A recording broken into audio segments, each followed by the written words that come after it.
কোনে কেনেকৈ কি প্লেন কৰিলে সেইটো মই নাজানো। খালি আমাৰ 19 তাৰিখে আমাৰ এখন ইয়াক্ট এখন লৈ পেলাই সাগৰলৈ যাব, তাতে সাঁতুৰিম কিবা কৰিম সেইটো প্লেন নাছিল। সাগৰলৈ যাব। ইয়াকখন কি বস্তু সঁচাকৈ বিশ্বাস কৰক, মই ইয়াকখন কি বস্তু তাতেহে গম পাইছোঁ। ইয়াক মানে কি, মই যে ক্ৰুজ নাও নহয়, তাৰ মাজত কিবা এখন এনেকুৱা গ'লোঁ। তাতে গ'লোঁ এটা জেগালৈকে, লৈ গ'ল তেওঁলোকে পানীত। ইয়াকখনত চবেই ফূৰ্তি কৰি গৈছে, 15জনমান মানুহ আছে, চব একেলগে গ'ল। আমাৰ মেনেজমেণ্ট টিমো আছে, চব আছে। জুবিন দাৰ নিজৰ কাজিন ব্ৰাদাৰজনো আছে, মই আছোঁ। মইতো এজ এ মিউজিচিয়ান হিচাপে গৈছিলোঁ তাত। দাদা য'ত যাব মই তাত যাব লাগিব। মোক যেনেকৈ ক'ব, মোক যদি মেনেজমেণ্টে কয় যে আপোনাৰ এইটোত আহিব নালাগে, সেনেকৈ মই থাকি যাম। মোৰ হোটেলো কেতিয়াবা বেলেগ হয়, এইটোত কৈছে যাব লাগিব। গৈছোঁ। যোৱাৰ পিছত তাতে এটা জেগাত যাই পোৱাৰ পিছত তাতে লাইফ জেকেট পিন্ধি পানীত নামিব দিয়া গৈছিল। মানে কোনে কোনে এক্টিভিটিছ কৰিব। মই সাগৰৰ পানীত সঁচাকৈ কওক, মোৰ কোনো আজিলৈকে মোক চাগে দেখা নাই কোনেও মই ক'ৰবাত চুইমিং কৰি ভিডিঅ' দিয়া কিবা দিয়া। মই চুইমাৰ নহয়, দাদাই মোক শিকাই দিছিল 10 বছৰ আগতে হোটেল এখনত বেংগলোৰৰ। সেইটো মানে জাষ্ট পানীত চুইমিং পুল এটাত যদি নামো অকণমান টাইম উপঙি থাকিব পৰাকৈ শিকাই দিছিল।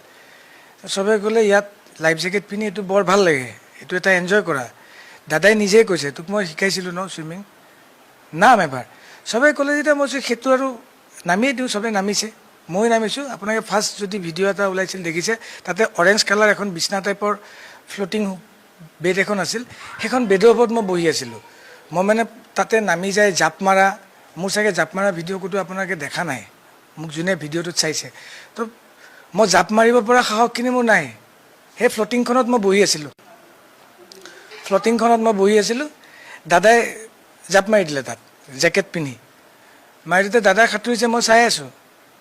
দাদাই সাঁতুৰি আহি পেলাই এখন ৰাউণ্ড কিবা ব'ট এখন থাকে, তাতে এনেকৈ ধৰিছে। সেইখন ব'টত কোনো মানুহে উঠিব নোৱাৰে, মানে পানীৰ পৰা তাতে ৱেটটো কিবা হেৰি হৈ যায়। এনেকৈ কৰোঁতে উল্টি গ'ল। উল্টি যাওঁতে বহুতে লিখিছে উল্টাকৈ যে এনেকৈ শুই দিলে, তেতিয়াই জুবিন গাৰ্গৰ কিবা এটা হ'ল, চবেই চাই আছে, একো কৰা নাই। সঁচাকৈ চাই আছোঁ। দাদাই তেতিয়া কৈ আছে যে সেইখিনি জেগাত কি কৈ আছিল কোনেও শুনা নাই। দাদাই কৈছে কি এনেকৈ শুই থাকিও ভাল লাগে পানীত, সাগৰৰ পানীত যে তলৰ পৰা উঠাই দিয়ে। সেইখিনি আমাক কৈ আছে, সাহস দি আছে, মানে সাগৰত তই একো নিপিন্ধিলেও নুডুব, সাগৰৰ পানীটোৱে ডুবাই নিদিয়ে, সি উঠাই দিব, সাহসটো দি আছে মানে। তাৰপিছত অলপ টাইম তেওঁ সাঁতুৰি আহি পেলাই চেল্ফিও উঠিছে পানীত। উঠি আহিল তেওঁ ওপৰলৈ। উঠি অহাৰ পিছত মই এবাৰ এনেই ফ্লটিং কৰি কৰি গৈ আছোঁ। যাওঁতে আমাৰ সন্দীপন যোনটো জুবিনদাৰ ভায়েক, তেওঁ ক'লে কি ছাইডত যোনটো আইলেণ্ড আছে 40 মিটাৰ 50 মিটাৰত, কৈছে কি শেখৰ যাব নেকি তালৈ এবাৰ। মই যে সাঁতুৰিটো যোৱাটো এনেই 40 মিটাৰটো এনেই ফ্লটিং কৰিয়ে গুচি যাব পাৰি, নাওখনৰ পৰা 40 মিটাৰ এই ইয়াকখনৰ পৰা। মই এনেকৈ ফ্লটিং কৰি বোলো যাওঁ যদি। মই ফ্লটিং কৰি কৰি এনেকৈ গৈ থাকোঁতে মোটামুটি ওচৰে পাইছিলোঁ।